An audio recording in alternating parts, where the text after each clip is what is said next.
Sami Nader, who is the director at the Levant Institute for Strategic Affairs. Sami, good to have you on the programme. So a lot has been happening. We have Macron there at the moment. But why exactly is the French president there?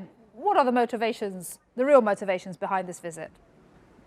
First of all, there is the interest of France, namely in Eastern Mediterranean, especially that this region is in a turmoil. There is a war taking place concerning the delimitation of the maritime border, and France is, especially after what happened for this country in Libya.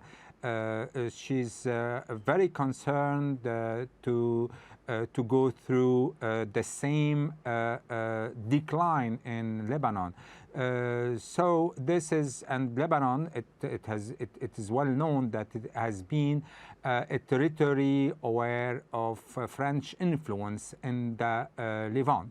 And France has been leading an international effort in order to help Lebanon. And one very important moment was the Paris conference, what we call the Sadr conference, that took place in Paris in 2018, where a financial package has been promised to Lebanon in order to support it or to avoid a financial crisis. Now Lebanon in the middle of a financial and monetary collapse, and definitely there is a need to help this country. Okay. Now the big question is whether this effort led by France will lead to a successful outcome. Actually, this Sami, I just want to jump in. Doubts Sami, about it because I want to talk about that pledge to Lebanon in 2018 at that Paris conference, because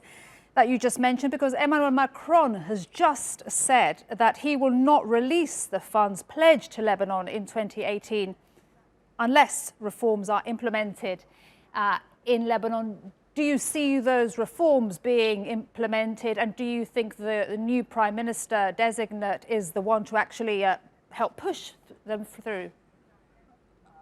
Actually, to be very frank, I don't see this political establishment, this political system capable of reform, because reforms for them, for this political establishment, is pure suicide. They are living out of the system. They turn every ministry, every economic sector into a special or a dedicated farm, a privately owned farm out of which they finance their parties. Now, because they are threatening with sanctions, and because the international community, France and especially the United States of America, are saying if you're not reforming, they are indirectly threatening the corrupt political leaders to be put under sanctions. This could help in achieving some reforms and in leading the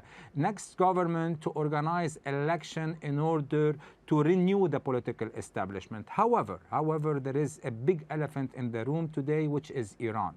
Definitely this French attempt is started with talks with Iran. Will these talks with Iran get the approval of other regional players that are important in the region? Will get the approval of the United States of America? Or Iran is using this French attempt in order to see what it may get from the United States of America? Or Iran is, and Hezbollah through Iran, is trying to buy time before the American election, because they know after the American election they are going to a deal with Washington. Sami, I want to open up another angle with you. Lebanon is marking 100 years since it came into existence. What does that mean today for the people in Lebanon, and how do they feel about it? I mean, Lebanon was an idea that was bigger than the Lebanese people, make all the religions, Islam, Christianity, the different branches of Islam, the different branches of Christianity, living in peace in the region. This was a very beautiful idea. However, Lebanon went through several crises, mainly one major crisis every decade. But despite of that, there is something living, a vibrant society in Lebanon. Today, 100 years after, Lebanon is in a pure turmoil. If you walk today through the city of Beirut, there is a spectacle of death, of destruction, of desolation. And this is not maybe the best way to celebrate the first century, the 100-year anniversary. However, there is an effort from the international community in order to support this country that is threatened with total disappearance.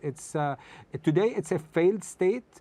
If nothing is done successfully in the next coming weeks, I think Lebanon will know the fate of Syria. That means a total dislocation of the state. And this will pave the way for a lot of insecurity in the region that could destabilize the whole Levant, and I would say the whole Middle East, and even Europe, because at the end of the day, when we talk about Eastern Mediterranean, we're talking about the southern borders of Europe. Don't forget that there is 2 million refugees in Lebanon, Indeed. Practically 1/3 of the Lebanese population.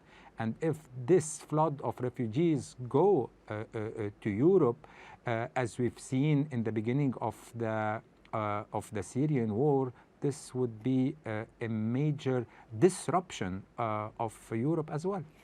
Sami Nader, you've touched upon so many interesting points that I wish I could follow up with you, but for another day. We really appreciate your analysis as ever so much. Sami Nader, live for us there in Beirut. Thank you.